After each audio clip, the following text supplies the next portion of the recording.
Excuse me, is Charity Constance Elizabeth Ann Mary Catherine Prudence Smith the 16th? My deepest apologies, Madame. Our first episode is about the American Revolution. The American Revolution was the most important event in all of American history. It was the origin of and the beginning of a great country. This event was so important that other parts of the world would eventually become involved with this war. This war began on April 19, 1775, when strife led to the Battle of Lexington and Concord. That first shot would eventually lead to an all-out 8-year war between Great Britain and America. It was through this war that American leadership, perseverance, and hope would be tested. Our first character is General George Washington.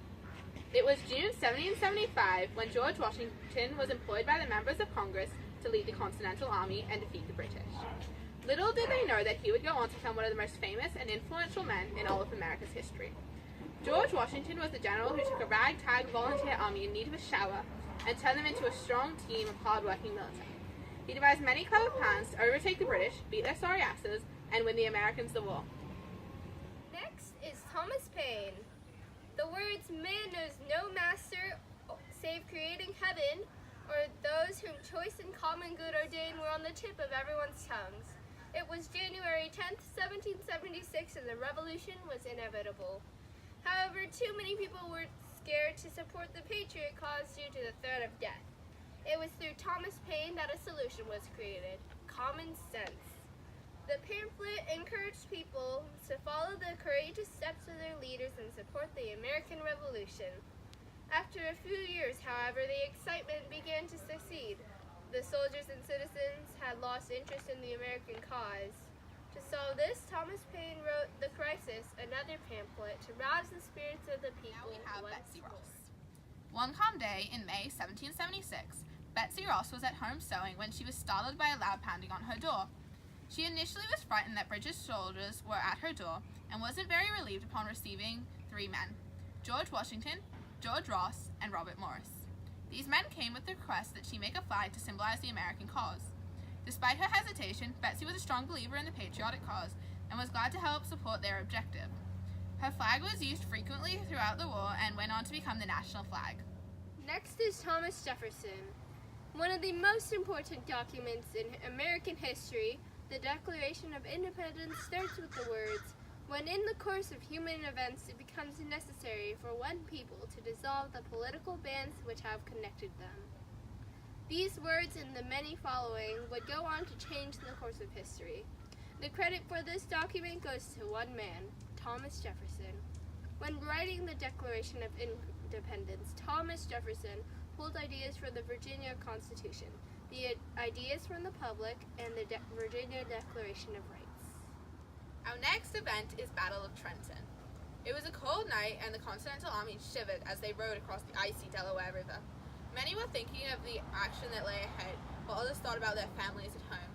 It was December 25th, 1776, when George Washington and his 2,400 troops conquered many Hessian troops by surprise. This small victory played a huge part, and many more citizens joined the American cause. In July of 1777, the Patriot troops were all hailing the name of Lafayette. Marquis de Lafayette was one of the richest men in France when he traveled to America to aid the severely lacking Continental Army. He paid money out of his own pocket to clothe, feed, and arm the troops. He was also a commander under General George Washington. For the next 3 years, he went back and forth between America and France. In France, he worked with American emissaries to get the Patriots the troops and money they needed. An important event, France and Spain joined the American cause. A few years into the American Revolution, other countries began to pick sides. France and Spain especially were impressed by the Americans' perseverance. The Germans, however, had joined the British. Benjamin Franklin played a key role in convincing the French and the Spanish to support the American cause. 1778, both countries joined the American cause. Another battle is the Battle of Yorktown.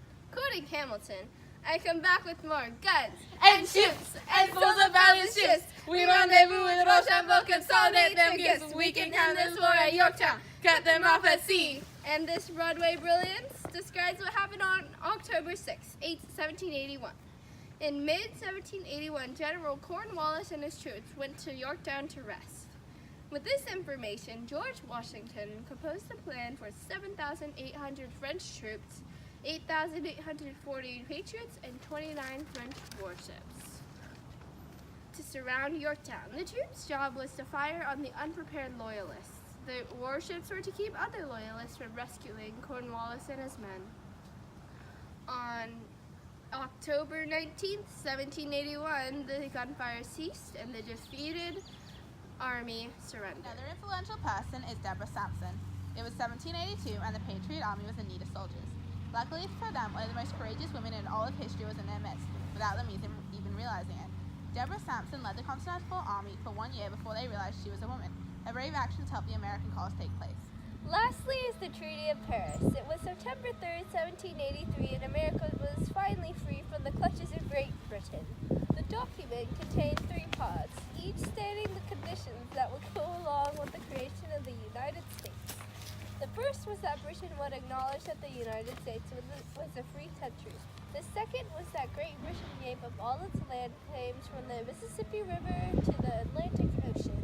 Lastly, the U.S. would return all property and belongings to any loyalists. The Americans may have just won an impossible war, but the hardships were not yet over. They were about to realize how challenging it was to compose the government.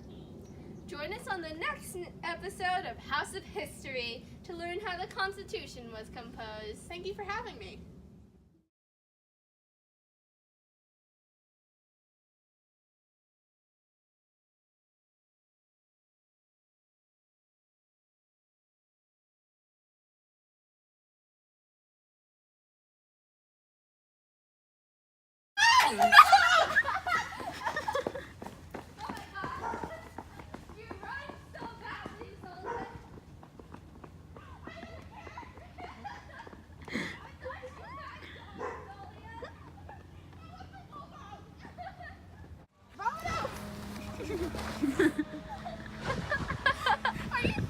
Get down to business to defeat the Huns. They send me daughters when I ask for sons. You're the saddest bunch I've ever met, and you can bet before we're through, somehow we win out of you. George Washington. It was June 1775 when George Washington was employed by the members of Congress to lead the Continental Army and defeat the British. Little did he know that he would go on to be one of the most famous and influential men in all of America's history. George Washington was the general who took a ragtag volunteer army in need of a shower and turned them into a strong team of hard-working militia. He devised many clever plans to overtake the British, beat their sorry asses. Is this real life? Is this just